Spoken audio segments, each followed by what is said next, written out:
Gentlemen, it is with great pleasure that I inform you that CS2 has been officially announced. Cities Skylines 2, which I'm hyped for, but there is also evidence of an imminent Source 2 update to Counter-Strike Global Offensive. A recent NVIDIA driver update included support for a new executable called CSGO S2.exe under the profile Counter-Strike 2. Greetings, TheWarOwl greets you. For years now, terminally online internet people have been baiting information about the upcoming Source 2 update to Counter-Strike Global Offensive in order to garner attention that their mommies never gave them. Myself included. And thus, as the boy cried wolf, the world stopped listening, choosing instead to mock and meme.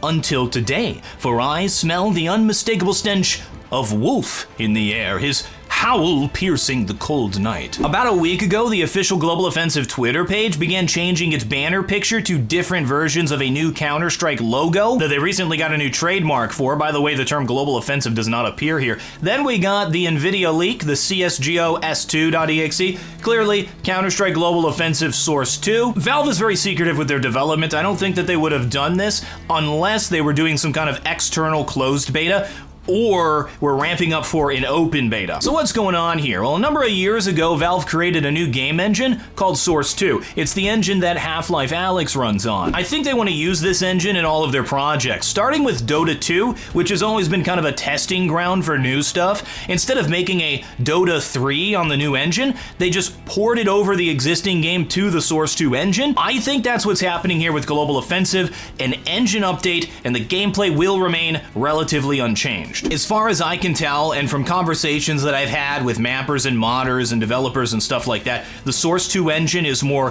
modular. It's going to be easier for them to do development with it, and I'm excited about this Hammer 2 editor. The reason I stopped my DE Amigo mapping series was because I thought Source 2 was coming out soon, and I wanted to remake it on the Hammer 2 editor, which is supposed to be a lot easier to work with.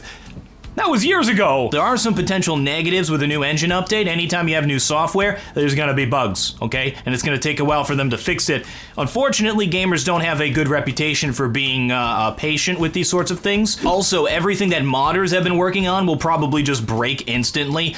And there is the potential that with the new engine, we're gonna have a more closed system that'll prevent modding in order to prevent cheating. That is just speculation from me, though. For me, a bare minimum of features that we need with the new engine that hopefully they won't take away is dedicated server support. That one is obvious. There's no way that they could move forward without having dedicated server support, as well as the Hammer 2 editor. Next, we have the Richard Lewis article titled Counter-Strike 2 is Real, where a leaker claims that the working title is Counter-Strike 2, the game would have 128-tick servers, improvements to matchmaking to make Face It obsolete, and magical puppies and unicorns that fan you while beautiful women feed you grapes. The source also claimed that pro Counter-Strike players were secretly flown out to Seattle to test the game internally at Valve Studios.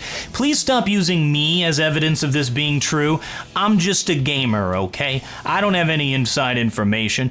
I think Vu told a joke that he, 3Clicks, and I were hanging out in Seattle. I've never been to Seattle in my life. The fake news hits differently when it's about you. The information in the Lewis article is the least believable out of everything we've seen, because it's everything that I have been asking for years. My mama always told me, if it seems too good to be true, it is. Only Richard Lewis is not the kind of guy to make up information for attention. He doesn't do that. The guy has a reputation. He's a journalist. His entire career rests on that reputation. He's not gonna make stuff up. So we have three scenarios here.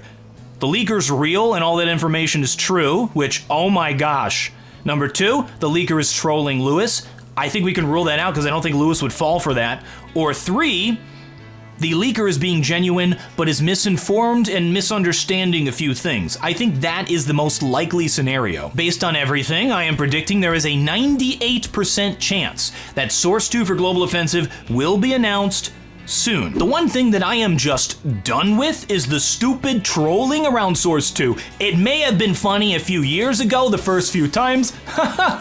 You fell for it. You thought Source 2 was coming out. But now everyone's doing it constantly for attention. It's not funny, it's just annoying at this point. Please, Please stop. Cities Skylines 2. This would all explain why Counter-Strike has not been getting a lot of attention for things that really should be worked on and fixed over the past few years. They were working on this big project. It is crazy that this is happening at a time when Counter-Strike is hitting new record player numbers every week. The game is consistently growing. The normal life cycle for a game, it starts out high, it wanes, new content revitalizes it, it wanes, new content revitalizes it. This is so different. It's currently going up with no new content, and I think we're about to get a huge content drop. So all the environment, everything, there's a perfect storm brewing to send Counter-Strike into the stratosphere. They're not gonna delete the skins. I was joking before. It's how they monetize the game. It makes no sense for them to actually get rid of that. On an unrelated note, would anybody like to buy my Titan Hollow? I need to get rid of it now. Once you've played Counter-Strike, every other FPS game just feels like crap. You have to admit that. Now, I go through periods where I don't play Counter-Strike for months. I guess spoilers, because I guess I'll play like when I do a recording or something like that, but I'll just be like, I don't really want to play Counter-Strike, I'm gonna play something else. I'm gonna play Valorant, Rainbow Six, whatever. I always come back to Counter-Strike. I always do.